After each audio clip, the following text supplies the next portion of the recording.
Hi, I'm Mike Gilliam, and this is A Slice of New York. You're about to meet a man who has put together a career that most people can only dream of. Ralph Rolle is a success as a musician and as a businessman. He's also known for being a strong supporter of his community in the Bronx. Now, you might recognize Ralph as the drummer for Nile Rodgers and the iconic disco and R&B group Chic. The band did an NPR Tiny Desk show that was viewed over 6 million times. Ralph was also the drummer in the resident band for NBC's It's Showtime at the Apollo for 15 seasons, where he worked with Steve Harvey. Over the years, he's played with everyone from rock stars like Sting and Bono to soul stars including Aretha Franklin, to Lady Gaga, Stevie Wonder, Biggie Smalls, and many, many more. He's also an entrepreneur. Ralph is the founder of Soul Snacks Cookies, a highly successful company he founded almost 30 years ago. We met up with him at the company's factory in the South Bronx. Oh, it smells so good. It does, right? The aroma of fresh baked cookies fills the air inside the Soul Snacks factory on 134th Street. It's a sweet smell.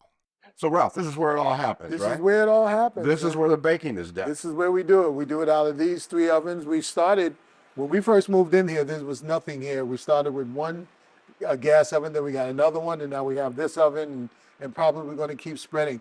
Probably we're going to get a big oven where we could put an entire rack in at one time. Wow, there's a lot of cookies could be A lot of turned out cookies here, come right? out. Yes, sir. How many do you bake a month? Oh, I would have to say probably over 10,000 cookies a month. Yeah, sometimes we have to do 5,000 a day. Really? Yeah. Wow. Ralph launched Soul Snacks back in 1996, and it's been growing ever since. So I learned from my grandmother and my mother. They were the ones that I just stood under them and watched what they were doing, and that's how I learned how to bake. And I kept it with me throughout my life.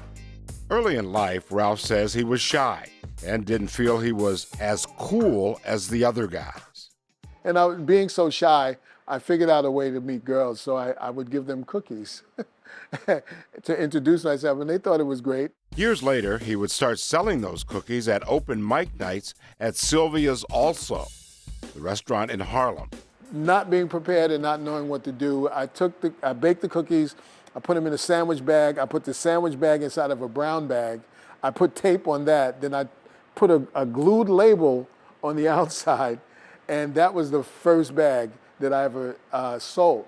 And from there, it just kind of took off. There was a guy from a magazine at the open mic, and he did an article, and before you know it, I started getting a bunch of calls.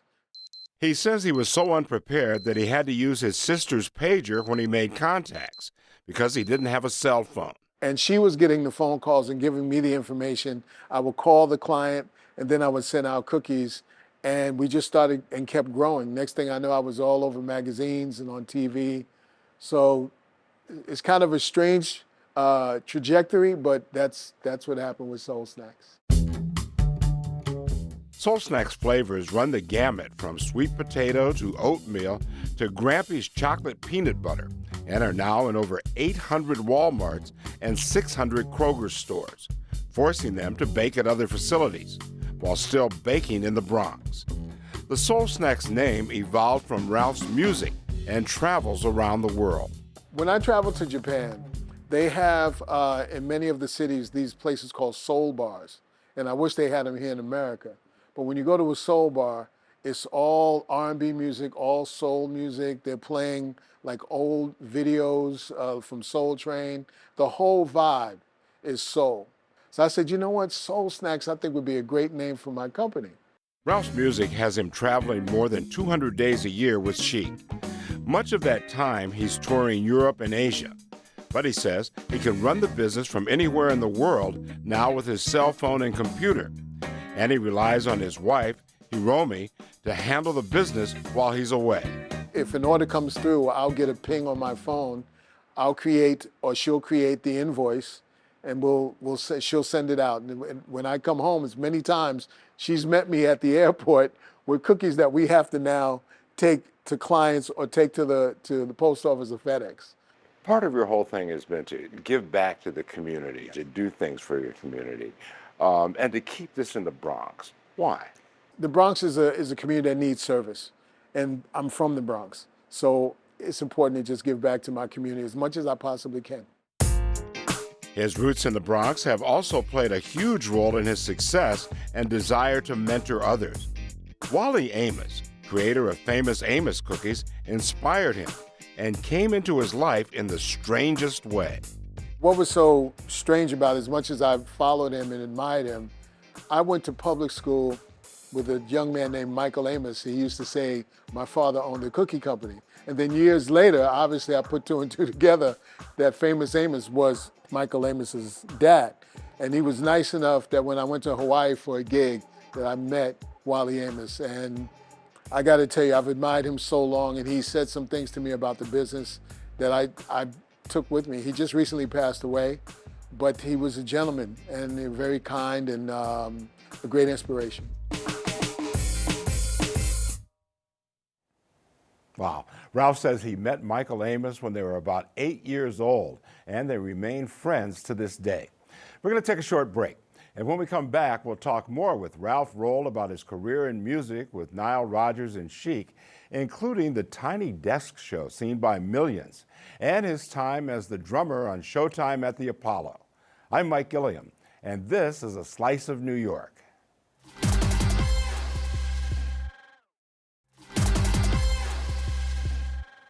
Welcome back. I'm Mike Gilliam, and this is A Slice of New York. Ralph Rolle's cookie company is pretty cool and very successful, but he's best known for his music. He's been the drummer for the band Chic, playing with Nile Rodgers for 18 years. He's also well known as the drummer in the house band on the popular TV show Showtime at the Apollo with Steve Harvey. What a career, Ralph. Yes, it's been good. Yeah. How did you first start playing drums, though? Well, my brother was the drummer before me. He's about 6 years older than I am, and I grew up in public housing. And one day I came home and there was a drum set in the middle of our two beds in this very small bedroom. And I was very excited about the drums being there. And so I asked my brother, could I play? And he said, yes. He said, but you're left-handed, so don't switch the drums around the other way. Just leave the drums as they are and play them like that. So it's the reason why I am an open-handed drummer. Most drummers that are right-handed on a right-handed kit play crosshand. And my style is open hand because of that. It seems like you play with just about everybody. I was looking at one of your websites, man, and you've played with a lot of different artists. I've been very, very, very fortunate. Does one stick out in your mind, one experience? There are a few. I remember the first time I played with Sting, and he walked into the room. I'm a Sting fan. Me too. Yeah. So my face was very professional, but my brain was screaming like a groupie. And he was very, very nice. He was just very regular. There was nothing, over the top about him. He took photos with everyone, and we rehearsed, and it was really, really nice. Nice guy. Yeah, cool. Yeah. I'm going to put you on the spot. Uh-oh. Do drummers always have like a beat in their heads? Yes. Is there something you can do right there? I play drums to my windshield wipers, to my turn signals. Uh-huh. So no matter what, it's always all the time. Wow. And my wife just turns and looks at me and is like, really now? We always got to play? Yeah, so there's always a beat in my head, always. Okay, cool. Lots of your dates are in Europe and Asia. Yes. How did that come to be? Nile Rodgers and Chic, we work a lot in Europe because there's still such an appreciation for that genre of music. Dance music is still very popular there. Same thing in Asia. The cultures kind of embrace those musics for a long time. And in America, we're such a fast-moving kind of disposable society that we keep it moving. I mean, when I was listening to radio on a regular basis, it was amazing to me that groups were old school in 3 or 4 years. They would actually say, we got an old school artist. I'm like, they're only 3 years old. What are you talking about? How did you first hook up with Nile?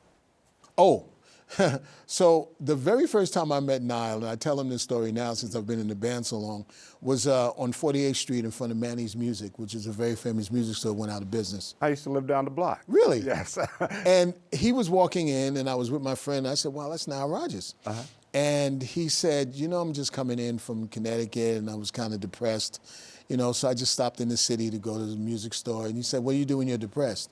And I said, "I don't know." He said, "Buy a Jaguar." And he walked past me, and I told my friend, I said, "I don't like him." I said, now, years later, when I did finally get an audition for him, I realized that I prejudged this very nice man because he is a sweetheart of a person. And that was the first time we met. But for me to get into the band, I got a call from a drummer named Nathaniel Townsley to sub for him. And when I went in the sub, the rest is history. I'm now there 18 years. Wow. And I guess he likes what I'm doing. When you guys played, I think it was Glastonbury. Glastonbury, yeah. Yeah, things kind of changed for you guys, right? After Glastonbury, we played the first time we played Glastonbury, we didn't play the main stage, but Right. the owner of Glastonbury, as well as the critics, said that Nile Rodgers and Chic was the best show at Glastonbury, and when we come back, they wanted us to do the main stage. This is coming from the actual owner of Glastonbury. So we did the main stage. We went on right after Barry Gibb. And I'm a big Bee Gees fan, so just to see him backstage was amazing to me. And he did an amazing show. And this day was totally sunny, not a cloud in the sky, which is kind of rare for that part of the country. Right. And we went out there and did an amazing show, and we started getting booked a lot because of Glastonbury and some other things that came along as well. But Glastonbury was a very pivotal moment in the Nile Rodgers and Chic career. Let's switch gears a little bit. Okay. Showtime at the Apollo. Yes. 15 years there as well, right? Yes, I spent a long time playing at the Apollo Theater. I got a call again from someone, a gentleman named Buddy Williams, who was a legendary. I followed Buddy from the time I was in high school, because you turn over the records and Buddy Williams' name was everywhere. So I wanted to always figure out and know who this gentleman was. So he was the drummer and he wasn't available. So I subbed for him. And when I went in, Ray Chu, who was the musical director for Dancing with the Stars now, he liked what I was doing because I can also sing and I read music. I taught myself to read music. And that's how I ended up getting that job. And I said, "What about Buddy?" And they said, "Well, you know, Buddy's super busy all the time." I said, "I know." They said, "But we want someone who can sing and kind of handle all of these different charts and just on the fly get things done." And that's how I ended up staying there for so long. So what's the key to your success? Practice? Perseverance. Persistence overcomes resistance. I'm a very persistent person. And if I dream it, it's going to happen. I'm not going to let it go and put it in the back seat and not get to it. It's about getting the work done and making it happen all of the time. No time to waste. And that's the only reason why I've become successful at anything, because I've been so afraid of failure. And being afraid of failure makes you succeed. Back to working at the Apollo, that's a little bit different than touring, right? That's kind of more like a residency. It is a residency. So when we're doing the amateur night, which is Wednesday night, it's not televised. You know, there's a call time. You have to be there to rehearse for the amateurs, and Ray does the arrangements, and we take a break, and then we go in and we do the show, and everything is on time every week, the same thing. Now, with the TV show, a lot of people don't realize this, but Showtime at the Apollo, the entire season that people see on TV every single weekend was actually taped in just 4 days. Oh, wow. Yeah. And we would the band called it Hell Week. And the reason why is because our call time was 5 a.m. And we would sometimes leave at 1 a.m. and have to be back on set the next morning for 4 days straight, because we're taping show after show after show after show. Okay. And those shows are shown throughout the entire season. I never would have guessed that. Yes, it's a lot of work. It's great training. It's incredible training. Oh, I'm sure, because it's a lot of work. A lot of work. I'd be remiss if I didn't ask you this question. You play with a lot of people. Yes. Okay. Talk to me about playing with both Lady Gaga and Aretha Franklin. Okay. So Lady Gaga, I got a call from Nile, and he said to me that there's a tribute to David Bowie. He had just passed away on the Grammys, and I want you to come out to LA and work with me on this. I'm putting my band together. It's a special thing. It's me and Lady Gaga that's doing this. And I said, okay. So I flew out to Los Angeles, and we started our rehearsals, and I got a chance to meet Lady Gaga. So I've listened to Lady Gaga over the years. I wasn't really like a fan. Like, I loved her music, but then when I got to see her work ethic and how great of a performer she is, I've been a fan ever since. She works really hard. At the same time that she was rehearsing this major show for the Grammys in a tribute to one of the greatest artists of our popular times, she's rehearsing to sing on the Super Bowl, to do the national anthem in another room. So every time we would take a break, she would go to the other room to rehearse the national anthem. Wow. And then when that was done, she would go in the other room and start her choreography rehearsals. So I'm like, this woman is a firecracker. She's everywhere. And that's how she's become successful, because she's put in the work and the effort to make who we see today. Mm-hmm. What about Aretha? My very good friend and bass player with Nile Rodgers and Chic got a call to play bass on an Aretha Franklin song. And he called and said to Arif, my drummer Ralph would probably be really good for this. So I get to the studio, and the arrangement is beautiful. It's all done by Aretha. She's an incredible, as we all know, piano player, and she's Aretha, she's a singer. But that was my introduction to Aretha Franklin, was through that particular song. So if you want to hear it, there's a tribute album to Luther Vandross, and House Is Not a Home is the song I'm playing on. Okay, Yeah. Sounds good. Okay, we're going to take a short break. When we come back, we'll talk more with Ralph Rolle about his music and something that's dear to him, giving back to his community and mentoring others. This is A Slice of New York.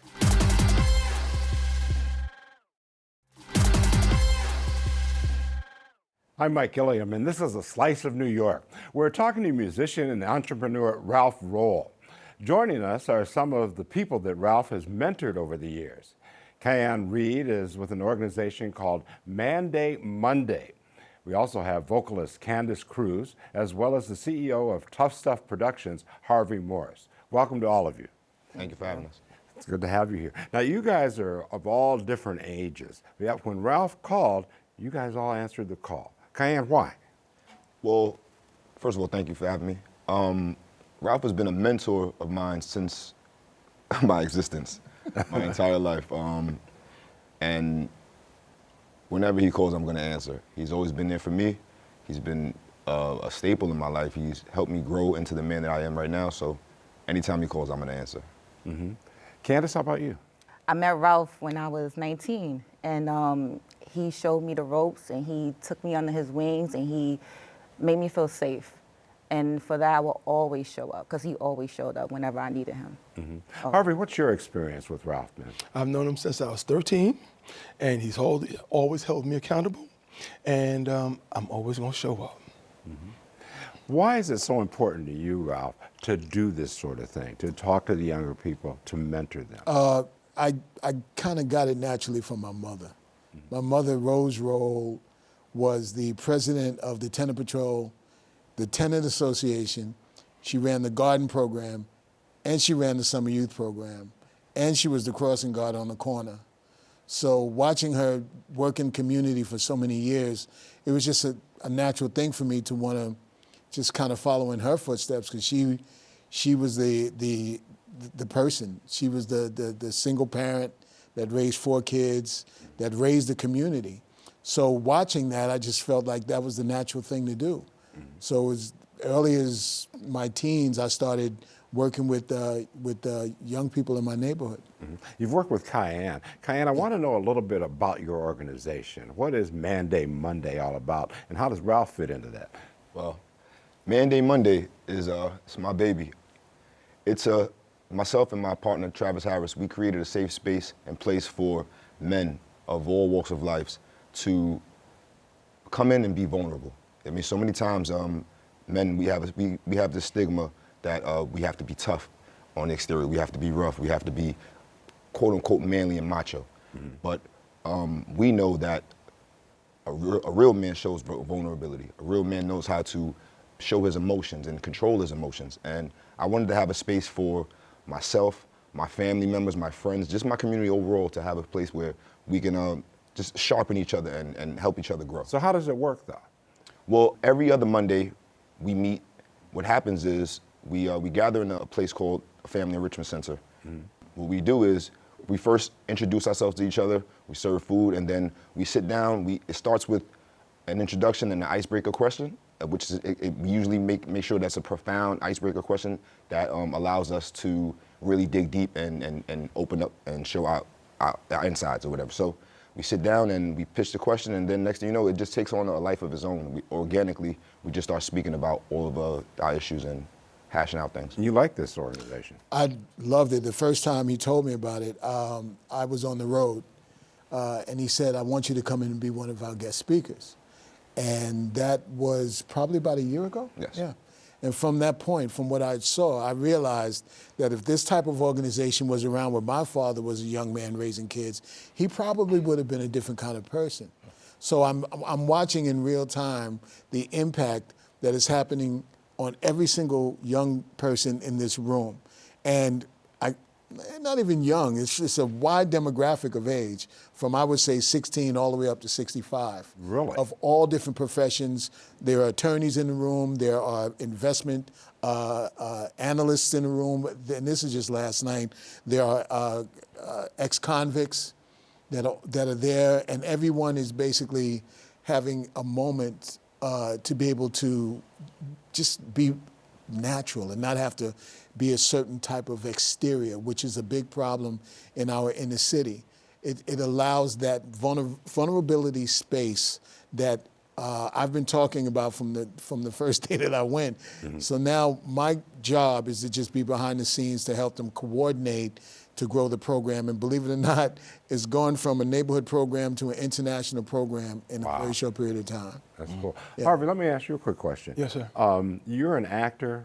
Yes, sir. Okay, you're also a musician. Yes, sir. And you're the CEO of your company. Yes, sir. How has he influenced you?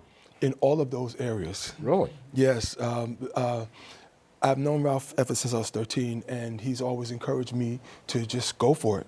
You know, so whenever there was an opportunity, I would say yes. Even if I didn't know, Ralph taught me it's okay to say okay and learn in the process. And so that's how I work. As far as Tough Stuff Productions, positive music for positive people, healthy music for healthy people.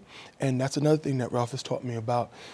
What we do, we have to be healthy and teach our brothers and sisters to be healthy. And so that's what I do.